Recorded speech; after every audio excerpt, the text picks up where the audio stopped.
네, 봄는 오는 밤 두 번째 강의 시작하도록 할게요. 학습활동, 그 다음 장에 있는 학습활동인데요. 간단하게만 살펴보도록 하겠습니다. 먼저 1번을 보면 이 시의 내용을 다음과 같이 구분하여 정리해보자 라고 했습니다. 보면은 왼쪽에 푸른색 계열의 것 1년이고 오른쪽은 붉은색 계열이 이렇게 2, 3년이 되어 있죠. 왜 이렇게 색깔 구분했는지 좀 감이 잡히죠. 그죠? 왼쪽에 이제 푸른색 1년 같은 경우는 실제로 이 화자가 본 거를 얘기하는 거고,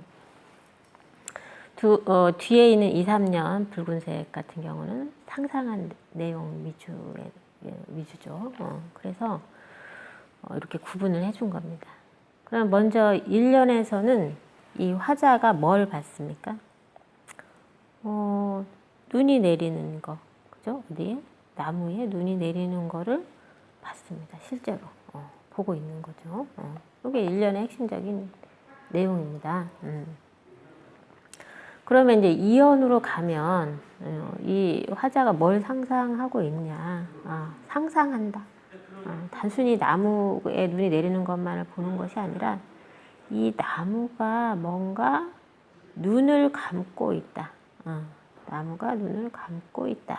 이렇게 상상을 하는 겁니다. 그 다음에 3년에서는 이 내리는 눈이 그 나무의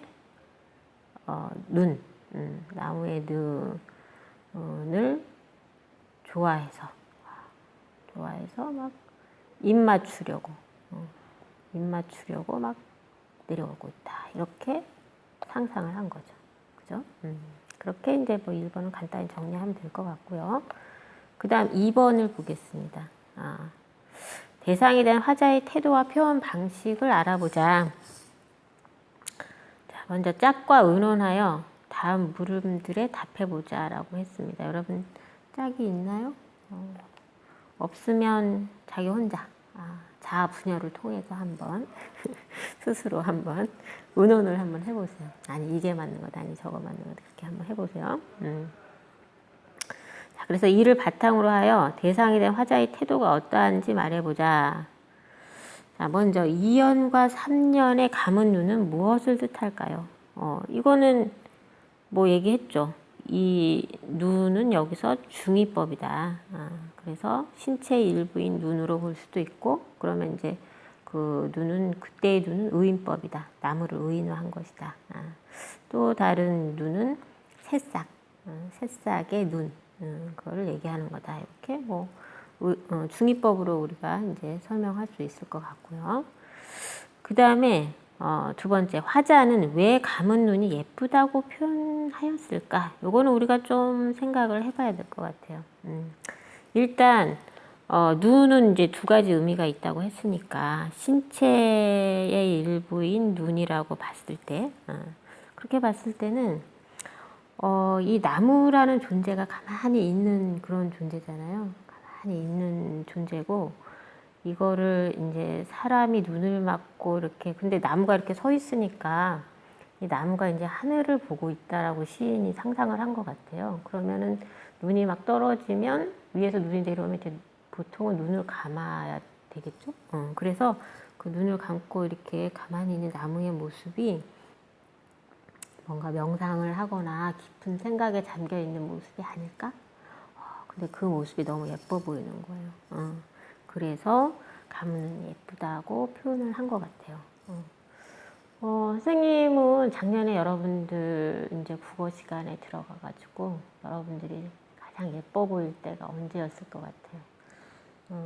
선생님이 여러분들이 가장 예뻐 보일 때는 언제였냐면 1학년 때 그 생각노트 하던 거 기억나죠?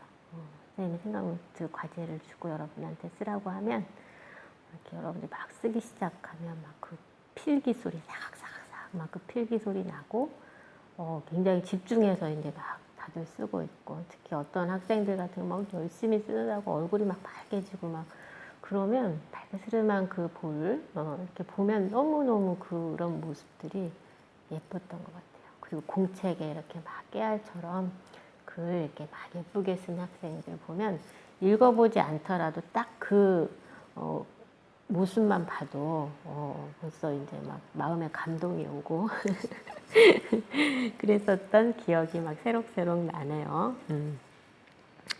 올해 여러분들에게는 생각노트 없습니다. 올해는 이제 2학년 권민서 선생님이 아마 그 수행평가는 다 하실 것 같고요. 선생님은 1학년 수행평가 또 생각노트 할 겁니다. 어쨌든 뭐 그래서 이제 그 눈이 예쁘다고 표현한 거고, 그 다음에 또 두 번째 눈의 그 뜻이 있잖아요. 그 새싹. 새싹은 이제 왜 예쁘다고 했느냐? 새싹이 예쁘다고 하는 거는 그 실제 모습에다가 플러스 해가지고 얘가 그 어쨌거나 대견하잖아요.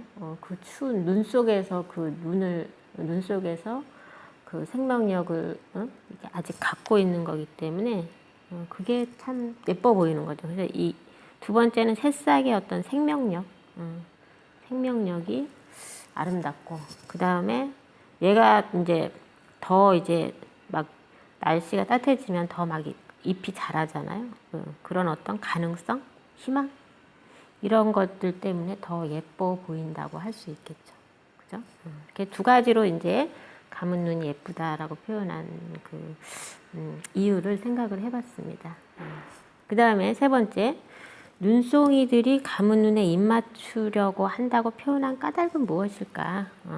이거는 원래 눈송이들이 그 이렇게 밑으로 내려오는 거기 때문에 나무의 눈에 이렇게 쌓이는 거는 자연의 이치죠. 그죠? 너무나 자연스러운 그게 자연의 이치고 팩트인데, 어떤 중력의 법칙에 의해서 그게 쌓이는 게 맞는 건데, 그거를 이 시인은 자기만의 어떤 상상력을 갖고 입맞추려고 한다라고 보는 거예요. 그러니까 그 새싹을 막 덮어버리려고 한다, 막 나쁜 의도를 갖고 막 차갑게 얼려버리려고 한다, 막 이렇게 본 게 아니라 입맞추려고 한다라고 본 거죠. 그 얘기는 뭐냐면 이 시의 화자 자체가 그 나무의 눈을 너무 예쁘게 본 거죠. 좋게 본 거죠.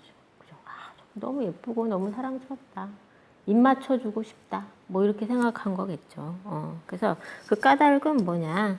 화자 자체가 그 감은 눈에 감탄하고 있는 거예요. 감탄. 너무 예쁘다. 감탄하고 있기 때문에 입 맞추려고 한다고 표현을 한 거죠. 그죠? 그리고 말 나온 김에 얘기를 할 텐데, 앞전에 우리가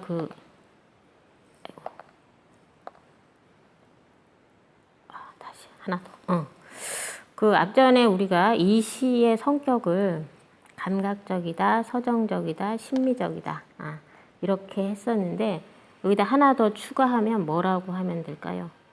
찬양하고 있다. 예찬적이다. 요거를 하나 더. 이거 안 써지지? 다시 지우개. 지우개로 지우고 다시 써보겠습니다. 작게 써야 됩니다. 예찬적이다. 찬양할 때 그런 뜻입니다. 예찬적이다. 그 나무의 눈을 찬양하는 예찬적인 성격의 그런 시라고 할 수 있습니다. 다시 아까 하던 대로 돌아가겠습니다. 자, 그 다음에 보면 대상에 대한 화자의 태도. 아까 얘기했죠. 예찬적이다.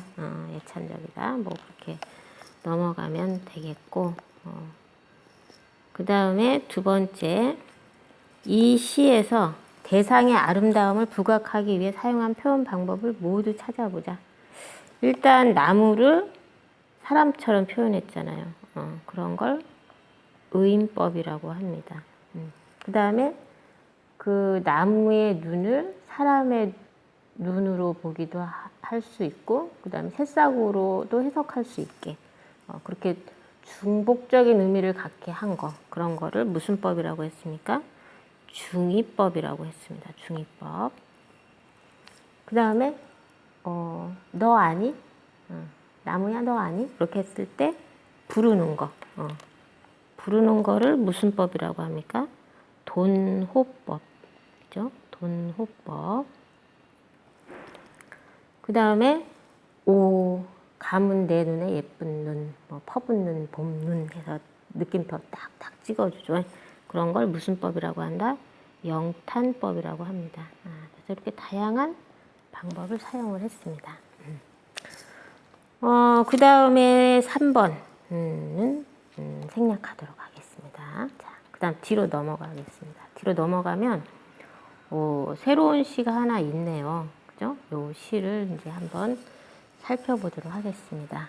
봄꽃이라는 한민복 시인의 아주 짧은 시입니다. 그럼 한번 이제 읽어보기 전에 제목 봄꽃. 여러분 봄꽃 하면 이제 어떤 생각이 듭니까? 일단 예쁘죠. 그 다음 어떻습니까? 대다수의 사람들은 봄꽃 하면 예쁘다. 그러고 끝입니다. 그죠? 한 발 더 나아가면 뭐 대견하다. 한 발 더 나아가면 기특하다. 봄꽃, 뭐 의지력이 강하다. 뭐 이 정도로 볼 수 있을 것 같은데, 이 시인은 봄꽃을 보면서 좀 뭔가 남다른 어떤 생각을 하고 있는 것 같아요. 한번 살펴보죠. 꽃에게로 다가가면 부드러움에 찔려. 오, 이거 뭔가 있어 보이지 않습니까? 꽃에게로 다가가면 부드러움에 찔린다. 자, 부드러움에 찔려요. 자, 요게 뭔가 좀 독특한 표현인데, 부드러움이라는 거는 뭔가 감싸주는 거잖아요. 찌르는 게 아니잖아요. 근데 부드러움에 찔린다. 이거는 논리적인 말입니까? 논리적이지 않죠. 그죠? 논리적이지 않습니다. 그렇지만 잘 생각해 보면 부드러운 게 딱딱한 것보다 오히려 더 강할 수도 있는 거죠. 그죠? 우리가 사람을 대할 때도 무조건 세게만 대하는 게 아니라 어떨 때는 부드럽게 대해야 됩니다. 그게 더 강할 수도 있는 거예요. 선생님이 우리 강아지 얘기를 한 번 더 해볼까요? 우리 까미를 이제 4개월짜리를 데리고 왔어요. 유기견 그 센터에서 데리고 왔는데, 목줄을 하고 산책을 나가면 걔가 아주 천방지축이에요. 막 냄새 맡으러 막 얼마나 부지런히 이제 돌아다니고, 이제 나는 가야 되는데 이제 얘는 안 가려고 그러죠. 그리고 이제 좀 이렇게 목을 끌면 막 캣캣캣 거리다가 막 주저앉아요. 막 고집 부리고 막 그래요. 그래서 막 야단도 좀 치고, 어떨 때 이제 막 끌어안고, 그냥 내가 아직 가벼우니까 끌어안고 좀 가다가 놓아주기도 하고 뭐 그렇게 하는데, 나중에 이제 뭐 인터넷 이렇게 검색하고 해보니까 레브라도 같은 경우는 막 이렇게 야단치면 안 되고 이렇게 달래야 한다고 하더라고요. 그래서 마당에서 얘가 좀 말썽을 부려가지고 좀 야단을 쳤어요. 이렇게 좀 목소리도 좀 높이고, 엉덩이도 이렇게 살짝 때리는 신용도 하고 막 이렇게 하니까, 얘가 더 심통을 부리는 거예요. 심통을 부리고 막 내가 가장 싫어하는 막 그런 행동을 하는 거예요.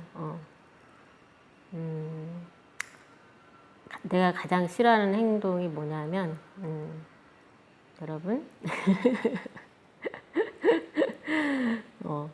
살짝 충격적인 얘기가 될 수도 있는데, 유기견 센터에 있는 개들이, 물론 뭐 그렇지, 유기견 센터가 아니더라도 일부 그런 개들이 있다고 해요. 그러니까 그 똥을 먹기도 한대요. 근데 까미가 내가 제일 싫어하는 행동이 똥 먹는 행동인 걸 알고 어디 가서 자기가 똥 싸는 거 막 물고 와요. 막 물고 그러고 이제 막 약올리고 이제 막 내가 잡으러 다니고 막 열받아가지고 이런 식으로 막 더 심통을 부리더라고요. 그래서 이제 가장 무서운 행동이 이제 까미가 똥을 먹는 행동이라든가 물고 다니는 행동이 나에게 가장 무섭기 때문에 제가 깊이 반성을 했습니다. 깊이 반성하고 이제 그 산책 나가고 이러면 애가 좀 말을 안 들으면 이제 제대로 된 이제 교육 방법 목줄을 하고 가다가 잠시 가만히 있는다든가 그럼 걔도 설 수밖에 없죠. 그리고 애가 이제 적당한 간격을 유지하고 이러면 다시 그대로 가고 다시 또 애가 또 너무 막 나서려고 하면 다시 또 가만히 서고 이런 것들을 계속 무한 반복을 하면서 어쨌거나 까미에 대해서 내가 시간을 많이 투자를 해야 되는 거예요. 투자. 그게 어떻게 희생이라면 희생일 수 있는데 그렇게 많은 시간을 투자해야만 걔를 제대로 이제 훈련을 시킬 수가 있는 거죠. 그리고 걔를 막 야단치기보다는 애가 막 고집 부리고 안 가려고 하고 막 이러면 이제 야단치기보다는 까미의 목을 이렇게 살짝 끌어안고 까미야 이제 그만 갈까?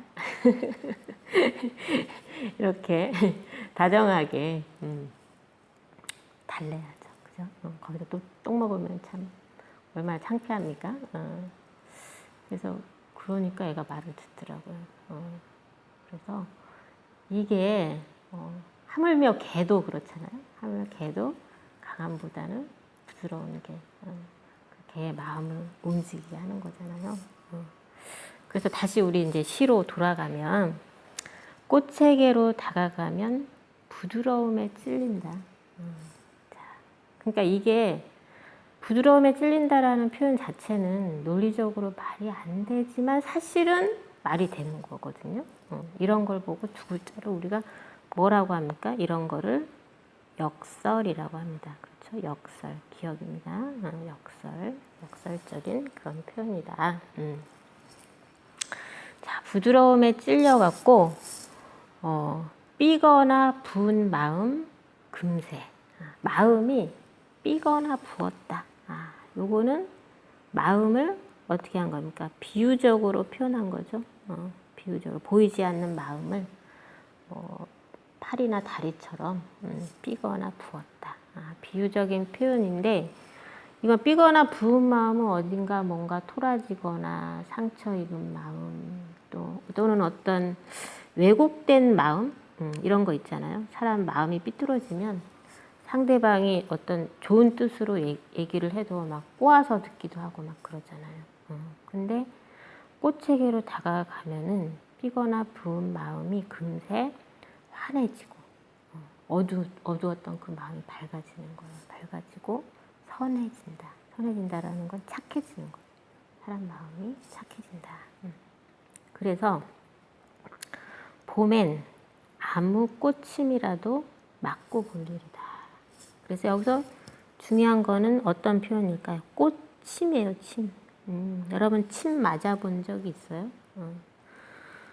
선생님은 침을 맞아본 적이 있어요. 최근에 선생님이 이렇게 막 목이 너무 뻐근하고 그리고 어깨도 막 아프고 나중에 막 팔까지 아프고 나중에 손가락까지 막 저리고 아픈 거예요. 근데 자고 일어났는데 막 손가락 끝이 막 이렇게 마비되는 듯한 그런 증상이 와서 굉장히 화들짝 놀랐어요. 놀라가지고 일단 급한 대로 한의원에 가서 침을 맞았어요. 그래서 이렇게 엎드려가지고 목 뒤랑 어깨랑 팔하고 손가락까지 그리고 막 뒤에 막 다리 발목 쪽에도 막 침을 놓더라고요.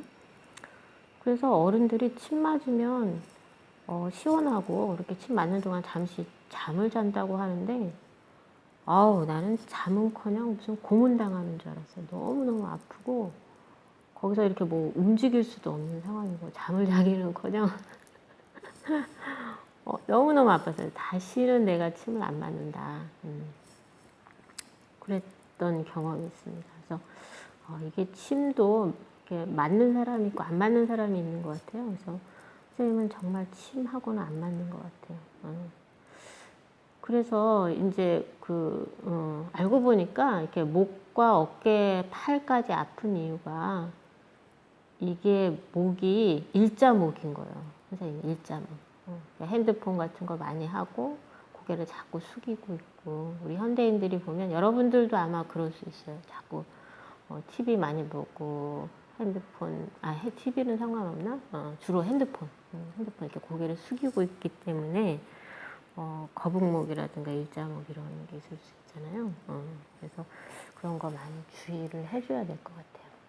선생님이 지금 이 녹음을 태블릿 PC로 하고 있는데 태블릿 PC도 이렇게 밑으로 보면서 해야 되잖아요. 그래서 이것도 굉장히 조심해야겠다라는 그런 생각을 하고 있습니다. 그래서 여러분들도 핸드폰 너무 많이 보지 말고 핸드폰 볼 때 자기 얼굴보다 좀 위로 이렇게 들고 이렇게 하고 TV 모니터, 컴퓨터 모니터 같은 경우도 자기 눈높이보다 조금 위로 이렇게 밑에 뭘 깔든가 해서 이렇게 설치를 그런 식으로 바꿔야 될 것 같아요. 우리가 지금 그래서 우리가 온라인 수업을 앞으로 이제 할 거기 때문에 그런 여러분 목 안전에 각별히 주의하면서 그렇게 여러분 온라인 수업도 시청을 해야 될 것 같습니다. 어쨌든 그래서 여기서 꽃침이라는 표현이 뭐냐면 침이라는 게 따끔하지만 우리 몸을 이제 이렇게 기를 통하게 하고 혈이 통하게 해가지고 몸을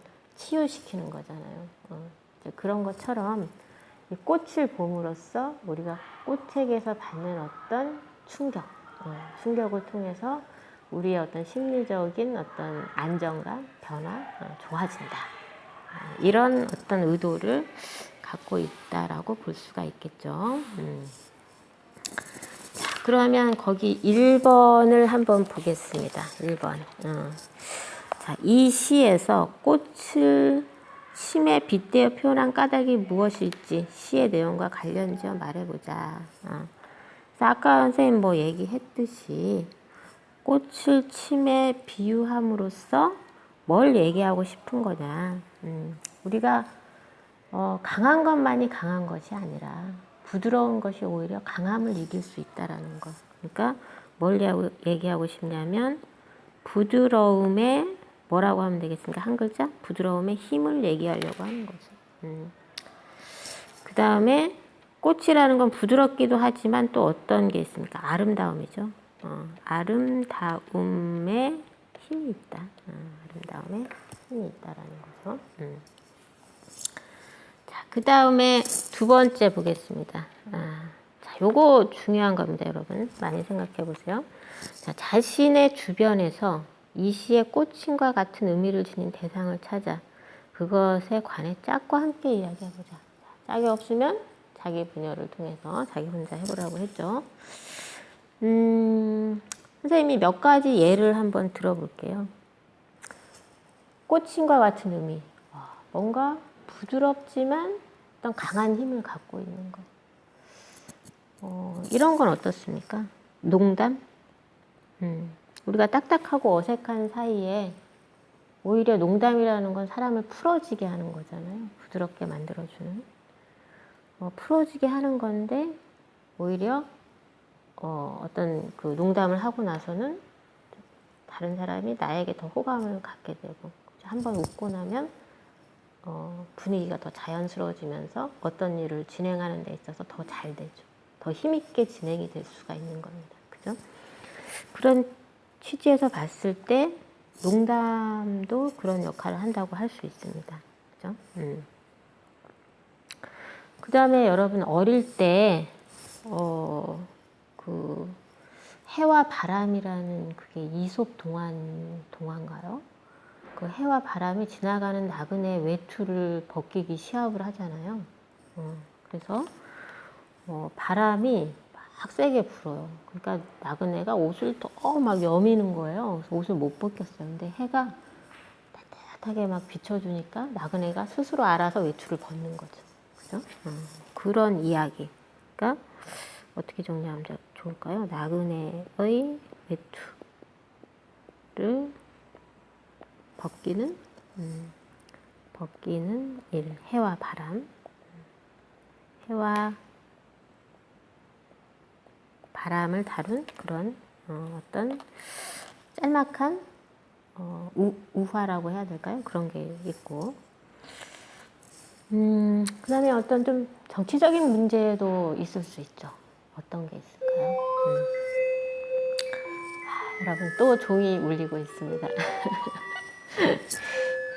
아까는 사실 선생님이 녹음 이전에 녹음을 하고 있었는데 지나가시던 교장 선생님께서 뭐 하냐고 물어봐가지고 녹화 중입니다 대답하고 그러다가 그냥 지워버렸습니다. 지워버리고 좀 다시 하고 있습니다.